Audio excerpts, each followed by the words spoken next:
there's two more speakers we're going to have up. The next person I have full confidence in that he's got the most amazing future ahead of him.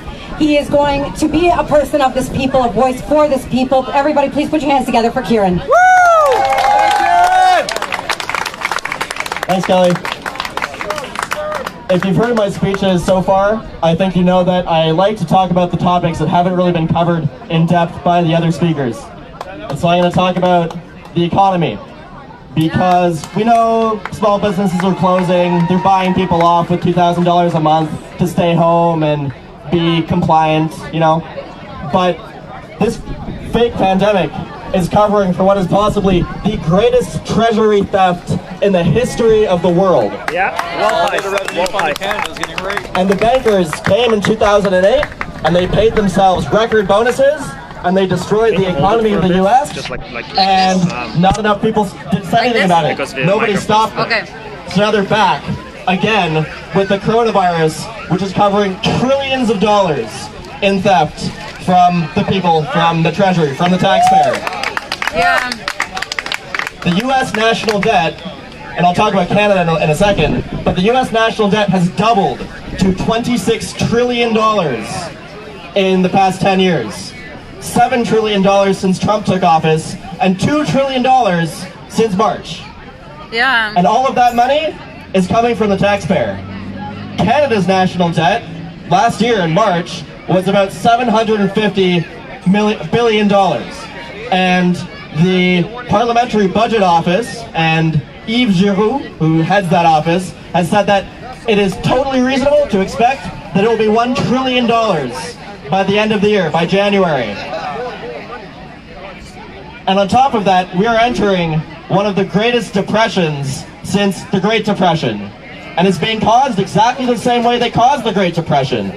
And you can look up Ben Bernanke, who was the chairman of the Federal Reserve during Obama's administration, admitting in a 2002 speech honoring Milton Friedman that the Federal Reserve caused the Great Depression.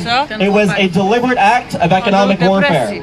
And if you look at what the Federal Reserve has been doing recently, since Trump came into office, they've been selling off their assets. So they're reducing the money supply in the economy. Yeah. And when you reduce liquidity, especially when you have massive debt, that tightens your monetary policy into a position of economic weakness. And they also raised the interest rates so that money was more expensive. And so they cut almost $1 trillion. So prior to Trump coming into office, the Federal Reserve had about $4.5 trillion in assets. Now, since the coronavirus, since March, they have ballooned $3 trillion to $7 trillion.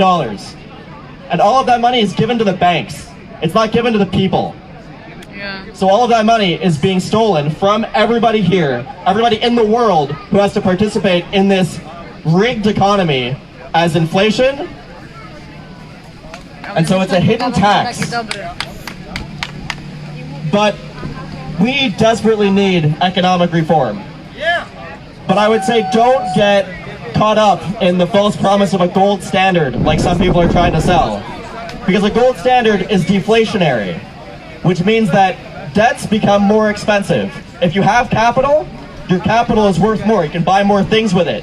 But if you have debt, your debt is also more expensive because each dollar you have in debt now buys more things. So you have to trade more things back when you pay off that debt. And so it benefits the people who own all the debt. And who owns the debt? It's the banks. Shocking. So don't trust the Austrian School of Economics either. And I know the Austrian School of Economics, if you know anything about economics and the truth movement, they get a lot of press. But the Austrian School of Economics is run by exactly the same people, who run the Keynesian School and the Chicago School.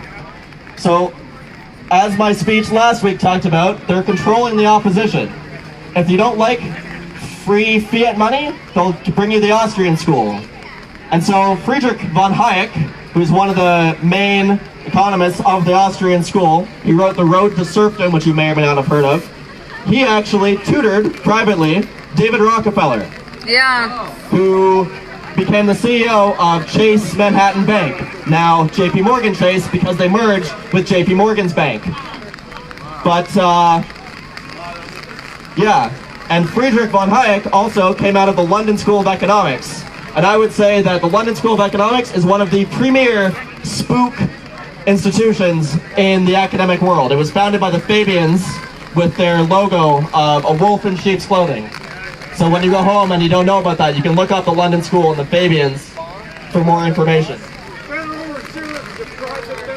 Yeah, they all serve the private banks. So, just in closing, I'd like to say that, like, the politicians aren't going to save you either, because the politicians know all this and they're in on this. Even Maxime Bernier, who is the only person I've heard of in Canadian politics who talks about inflation as a tax, the central banks. He used to work for the Montreal Economic Institute, and he was a vice president there. And the Montreal Economic Institute is funded by the Koch brothers, the Templeton Foundation, and all sorts of other rich, free market think tanks that really do not have your best interests at heart, if you look at who they're funded by. And Michel Kelly-Gagnon, who runs the Montreal Economic Institute right now, said that the way he secured funding was he went to large corporations and rich individuals and offered to represent their interests. And so if you think Bernier, who's heading the People's Party, but was a vice president of this institute, is really on the side of the people when he's working for the big corporations and the rich, I think you should think again. And so all this money that they're stealing right now, it's still there. It didn't vanish. I mean, it vanished into some bank accounts in the Cayman Islands probably, but it's still there. And we can get it back.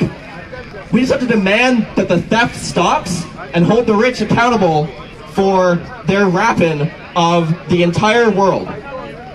So, it's admitted in mainstream numbers that the rich, the billionaire class, became 10% richer just in 3 weeks between March and April.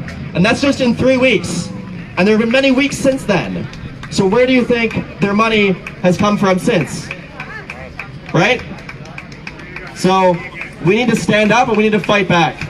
And we need to understand how they rig the economy to their benefit and how they use events like this Corona circus to force us into accepting a pittance, $2,000. And for every $2,000 they give you, they're going to steal 10 or 100 or 1,000 times that from you and your children. So we can't let that happen. We need to stand up for ourselves and boycott the banks if possible. So, thank you.